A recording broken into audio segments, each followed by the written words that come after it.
viendo es un grupo de trabajadores en el campo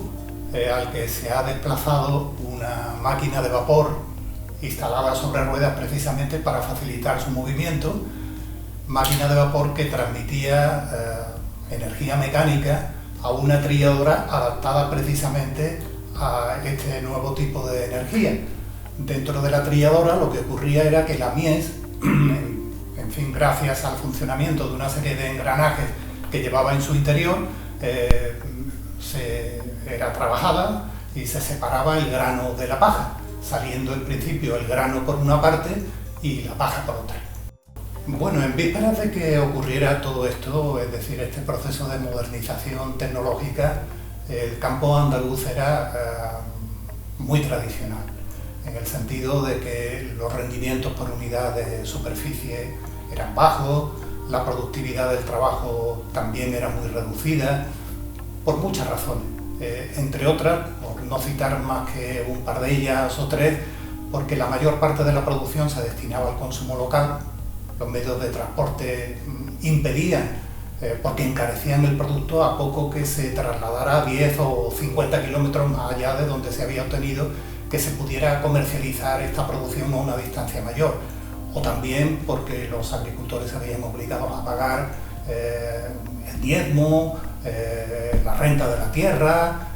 impuestos que hacían muy difícil pues, que pudieran capitalizar sus explotaciones. Esta era la situación todavía predominante a mediados del siglo XIX y es en ese momento en el que tenemos que situar la llegada a Andalucía de las máquinas que hemos visto en la imagen anterior, que en principio pues lo podrían haber cambiado todo, pero cuyo impacto pues fue menor en principio al esperado, pero desde luego significativo. Aunque eso sí, la generalización de la utilización de este tipo de máquinas de vapor y de trilladoras pues tardó mucho tiempo en producirse. ¿Por qué? Pues yo creo que lo primero que tenemos que tener en cuenta es que esta tecnología era cara y esto no estaba al alcance sino de una minoría de agricultores con capacidad pues, para poder llevar a cabo una inversión de esa cuantía. Entonces, esto que hacía inviable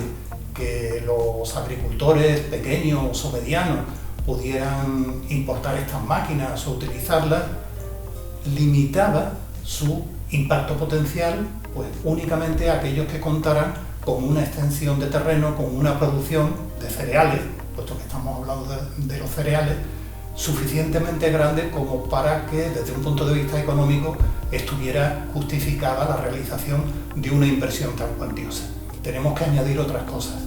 a la hora de entender por qué la difusión fue tan lenta,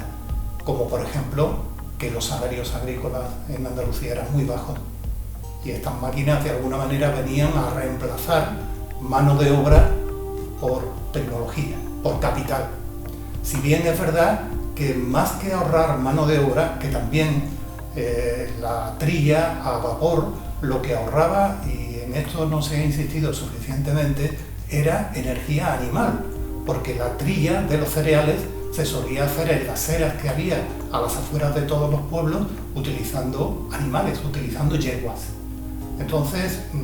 esto dificultaba la realización de inversiones, como digo, tan cuantiosas. Y bueno, junto a esto, pues hay que añadir o enumerar toda otra serie de causas, como por ejemplo la inexistencia de una industria en nuestro propio país donde se produjeran máquinas de este tipo y que, entre otras cosas, pues pudieran, caso de que se deterioraran o se estropeasen, poder ofrecer un servicio técnico que no condenara a la máquina que se estropeaba a permanecer inactiva precisamente en el momento en el que más se la necesitaba. Claro, llevar una de estas máquinas hasta el medio del campo, a pesar de que estas locomóviles vinieran montadas sobre ruedas, a diferencia de las máquinas de vapor que se utilizaban en la industria textil, por ejemplo, pues requería que los caminos se encontraran en condiciones. Y esa no era precisamente la situación predominante ni en el sur de España ni en ningún otro sitio del país, porque realmente la disponibilidad de una red amplia de firmes mínimamente consistentes no tuvo lugar en nuestro país hasta la década de 1920, de manera que esa sin duda era una dificultad que no podemos pasar por alto, ¿no? Como tampoco, desde luego, el que no hubiera talleres en los pueblos o el que estas máquinas requirieran un personal especializado, después de todo, para manejarlas. Esto no lo podía hacer cualquiera. Esto suponía utilizarlas, implicaba una ruptura con respecto a los saberes tradicionales de los agricultores o de los campesinos, que inicialmente al menos requirió que junto con las máquinas tuvieran que venir también desde Inglaterra o desde los países que se importaron los técnicos encargados de ponerlas en marcha y de mantenerlas. Bueno, estas máquinas son máquinas de vapor. Entonces, como tales máquinas de vapor, lo que hacían era quemar carbón. Y este es un aspecto también bien interesante, porque el carbón español era abundante en el siglo XIX, pero era un carbón que no era tan bueno como el británico, y desde luego era un carbón también más caro. De manera que si lo que se quería era obtener altas temperaturas, lo ideal era utilizar carbón británico. ¿Para qué? Y en estas máquinas de vapor, ¿para qué? Pues para obtener vapor de agua. De forma que el calor generado por la combustión del carbón daba lugar a vapor de agua, permitía obtener vapor de agua, y ese vapor de agua, mediante un sistema de émbolos y otro tipo de conducciones, convertía la energía calorífica en energía mecánica. Y esto pues facilitaba que en el engranaje de la locomóvil una gran rueda, a veces pues de 1,5 metros o de 2 metros de diámetro, girara. Sobre esa rueda iba instalado una cinta de una cierta anchura y resistente al movimiento, a la velocidad del movimiento y a las presiones, que era la que conectaba con otra rueda que había en la trilladora. De esta forma se transmitía la energía mecánica, el movimiento de la máquina de vapor del locomóvil a la trilladora. Y en el interior de la trilladora era donde pues, se efectuaba esa operación. A pesar de que estas máquinas, como decía, se importaban del extranjero, se importaron pues hasta bien entrado el siglo XX, en que la aparición de una empresa en el País Vasco, Ajuria,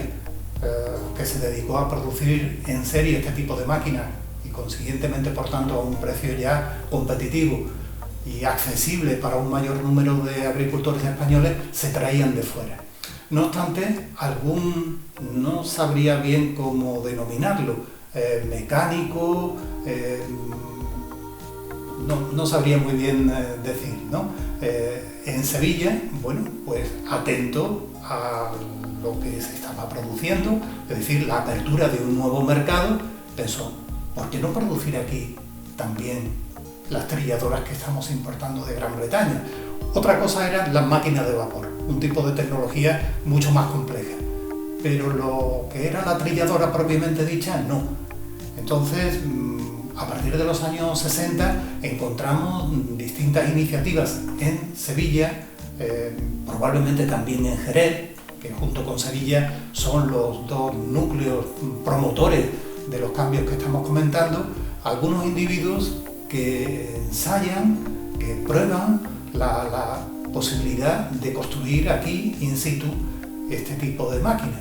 Bueno, sabemos que alguno de ellos llegó a materializar este proyecto o esta idea. Hablo de José Duarte, que previamente había sido socio de una compañía llamada Aspe Crespo y compañía. Estamos hablando de los años 60 a 80 del siglo XIX. Este Duarte pues pasa por ser, José Duarte, el primer fabricante de trilladoras mecánicas de toda España.